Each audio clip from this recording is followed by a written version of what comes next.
बोलो बद्री विशाल की जय, बोलो केदार बाबा की जय, गंगोत्री यमुनोत्री मैया की जय। आज बद्रीनाथ धाम के कपाट खुलने की तिथि निश्चित थी, लेकिन सरकार ने कोरोना का बहाना बनाते हुए इस तिथि को 15 मई किया है। तो हम इसमें कपाट न खुलने का हमें खेद है और भगवान से हम सभी लोगों ने प्रार्थना की है। आज भगवान का अभिषेक किया है अपने अपने घरों में सभी ने, और भगवान से क्षमा याचना की है कि हम समय पे कपाट नहीं खोल सके, क्योंकि ये बात हमारे हाथ में नहीं थी, सरकार के हाथ में है और हम इसमें कर भी क्या सकते थे। हम तो सरकार से यही कहते थे कि जब गंगोत्री यमुनोत्री के कपाट ठीक समय पे खुल गए, केदारनाथ के कल ठीक समय पे खुल गए, तो बद्रीनाथ के लिए क्या ऐसे आन पड़ी कि मतलब सरकार को ये निर्णय लेना पड़ा।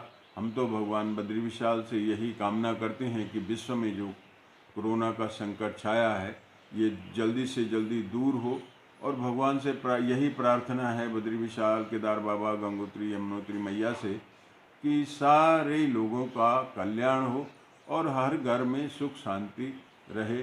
जय बद्री विशाल। बोल बद्री विशाल की जय। मैं कृष्णकांत कोटियाल, चार धाम तीर्थ पुरोहित हकाकुकधारी महापंचायत का अध्यक्ष। जैसा कि सरकार ने बद्रीनाथ के कपाट खुलने पे एक असमंजस की स्थिति पैदा कर दी है। कभी 29 अप्रैल को खोलने का था, अब 15 मई हो गया। हमारा मानना ये है कि आदिगुरु शंकराचार्य और अनादिकाल से जो परंपरा आ रही है कि यहाँ बद्रीनाथ में रावल जी पूजा करेंगे, तो रावल जी को ही पूजा करनी चाहिए। और कपाट निश्चित समय पे जो तिथि बसंत पंचमी को तय हुई है उसी तिथि पे मतलब कपाट खुलने चाहिए। अभी क्या हो गया कि महाराजा साहब बोलेंगे कि मई में खुलेंगे, अभी महाराजा साहब को बोलेंगे जून में खुलेंगे, फिर बोलेंगे जुलाई में खुलेंगे। महाराजा साहब ने क्या कर दिया, एक बसंत पंचमी का दिन होने का है, उसमें सबको मानना है, मतलब सनातन धर्म की जनता है, सबको मानना है। और ये बात सरकार को भी माननी चाहिए कि बद्रीनाथ तो कोई जा नहीं रहा, सिर्फ और सिर्फ रावल जी पूजा करेंगे। एक तरह से वो क्वारंटाइन में ही हैं, तो उनको किसी ने छूना नहीं, उनके साथ किसी ने रहना नहीं, अकेले वो रहते ही हैं।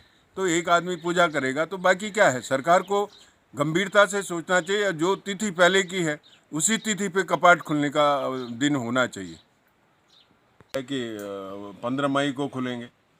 मेरा मानना है कि कोरोना की समस्या पूरे विश्व में है, लेकिन ये पूरा इलाका हमारा जो है चमोली, रुद्रप्रयाग और टेहरी, ये ग्रीन जोन में आते हैं और यहाँ के ही लोग ज़्यादातर बद्रीनाथ जाते हैं। तो बद्रीनाथ जाने में मतलब किसी को यहाँ पे कोरोना का कोई केस मिला नहीं है। अब इनको मतलब थोड़ा इसमें छूट तो होनी चाहिए।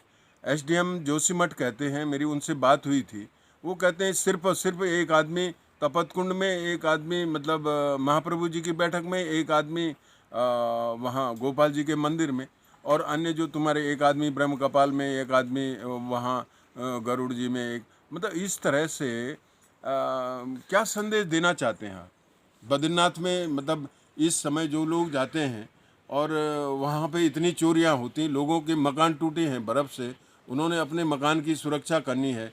किसी की खिड़की बाहर निकली है, किसी का दरवाज़ा बाहर निकला है, किसी के घर के अंदर सारी बर्फ़ घुसी है, वो सारी व्यवस्थाएं करनी है।